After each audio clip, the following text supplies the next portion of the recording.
Bonjour, je m'appelle Timothée et je suis podologue du sport et aujourd'hui on va vous parler des chaussures de running ou comment bien choisir sa chaussure de running. Alors avant tout, il n'y a pas de bonne ou de mauvaise chaussure de running, il n'y a pas plus une chaussure mieux que les autres. Ce qui est important, c'est de trouver la chaussure à son pied. Ça va dépendre de plusieurs choses. Déjà, ça va dépendre de si on fait de la course à pied route, si on fait de la course à pied trail.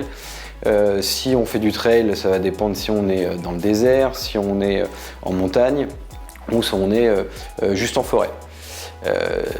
La difficulté, c'est que trop souvent, les patients ou les coureurs se retrouvent dans une boutique avec 50 paires devant leurs yeux et ne savent pas quoi choisir, quelle marque choisir, quel modèle choisir, est-ce qu'il me faut une chaussure minimaliste, une chaussure maximaliste, un gros amorti, pas de gros amorti.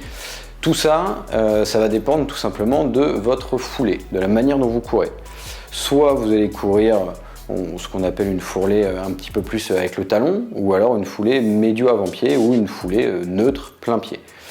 Vous pouvez faire une analyse de foulée dans une boutique ou chez un professionnel de santé, un podologue, un kiné ou n'importe quel praticien de santé qui est spécialisé dans la course à pied. En fonction de tout ça, vous allez savoir un petit peu si vous avez besoin d'une caractéristique ou d'une autre dans votre chaussure. Une des caractéristiques pour moi qui est la plus importante, ça va être ce qu'on appelle le drop. Le drop, ça va être la différence d'épaisseur entre le talon et l'avant de la chaussure, ce qui va vous permettre d'avoir une pente dans la chaussure et ce qui va être déterminé par rapport à votre foulée.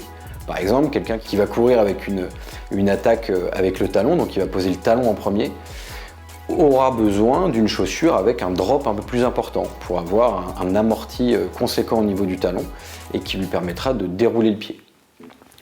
A l'inverse, quelqu'un qui a une foulée très médio avant-pied, donc qui va attaquer avec l'avant du pied, aura besoin d'une chaussure avec un drop un petit peu plus faible, donc une chaussure avec un dynamisme un peu plus important.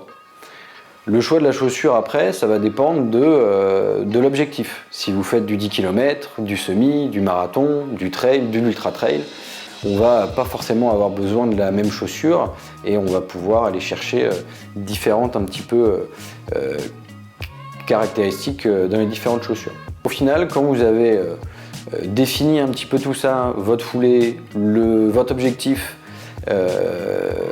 derrière vous avez tous les clés en main pour pouvoir choisir votre bonne chaussure et surtout le plus important, il faut que vous choisissiez une chaussure où vous êtes le mieux dedans.